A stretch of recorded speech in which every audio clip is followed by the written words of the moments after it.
मनमानी पर रोक लगेगी। स्कूलों की मनमानी और बर्दाश्त नहीं की जाएगी। पढ़ेंगे आगे। पहलगाम हमले के मास्टरमाइंड कसूरी ने जहर उगला है और कहा है कि मैं मशहूर हो गया हूं।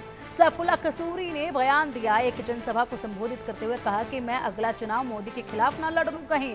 पाकिस्तान ने 1971 के युद्ध का बदला लिया है, ये कहा जा रहा है।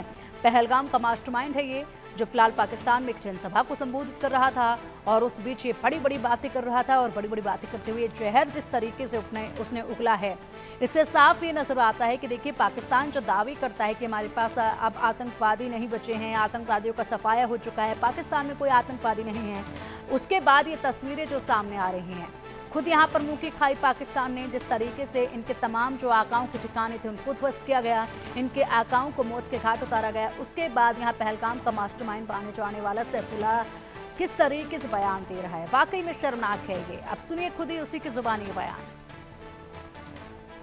यहाँ तो हम सूबाई इलेक्शन पे खड़े हैं, पीपी 180 के इलेक्शन पे। अगर कसूर वाले इजाजत हो तो अगला इलेक्शन नरेंद्र मोदी के मुकाबले में ना लड़ लो। हाँ जी, तैयार है। यहाँ तो हम सूबाई इलेक्शन पे खड़े हैं, पीपी 180 के इलेक्शन पे। अगर कसूर वाले इजाजत हो तो अगला इलेक्शन नरेंद्र मोदी के मुकाबले में ना लड़ लो। और चलिए अब इसी पर अधिक जानकारी के लिए हमारे सहयोगी आदित्य का रुख करते हैं। आदित्य, वाकई में शर्मनाक या फिर कहें हंसी वाला ये बयान। सैफुल्लाह, इनके जो प्रधानमंत्री हैं वो कबूल कर रहे हैं कि बड़ा नुकसान हुआ, भारत ने अटैक किया, हम अटैक की तैयारी में थे, और दूसरी तरफ इनके जो आतंकी हैं, पहलगाम का जो मास्टरमाइंड बताया जाता है, वो भरे मंच से बड़ी बड़ी बातें कर रहा है, जहर उगल रहा है, जनसभा को संबोधित कर रहा है।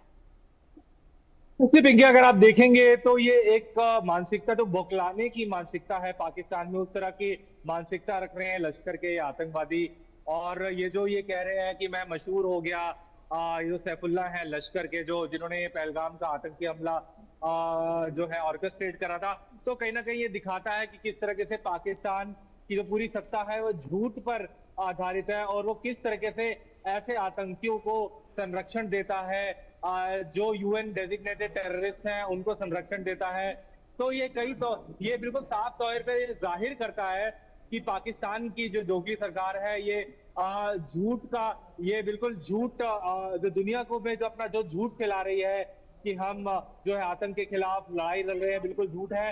ये जो आतंकी है, ये इन सबको पाकिस्तानी सरकार और पाकिस्तानी जो आर्मी है उनका संरक्षण मिलता है, और बड़ी बेशरम तरीके से ये किस तरीके से पब्लिकली बोल रहे हैं कि मैं इलेक्शन लड़ लूं पाकिस्तान में। और तो ये पूरी जो पाकिस्तान का नापाक चेहरा है उसको उजागर करता है। जो आईएसआई, वहां की जो स्पाई एजेंसी है पाकिस्तान की, उनको इन सबका, इन आतंकियों को इनका आईएसआई और पाकिस्तानी सरकार का पूरा पूरा संरक्षण मिला हुआ है जिस तरीके से, और उसी की वजह से ये जो है जहर उगलते हैं। और उससे ही जो पाकिस्तान में जो युवा लोग हैं, युवा हैं, वो उनको रेडिकलाइज करने का ये एक तरीके से तरीका है, जो लश्कर का जो पिछले बीते कुछ सालों में हमने देखा है। इसी तरह से लश्कर और जैश, जितने ये आतंकी ग्रुप है पाकिस्तान के, इसी तरीके से जो युवा बच्चे होते हैं पाकिस्तान में, उनको फुसला कर आतंकियों के ट्रेनिंग कैंप्स में भेजा जाता है और वहां उनको आतंकी बनाया जाता है। तो ये साफ तौर पे एक पाकिस्तान का नापाक चेहरा उजागर करते हैं ये आतंकी। जी पिंकी।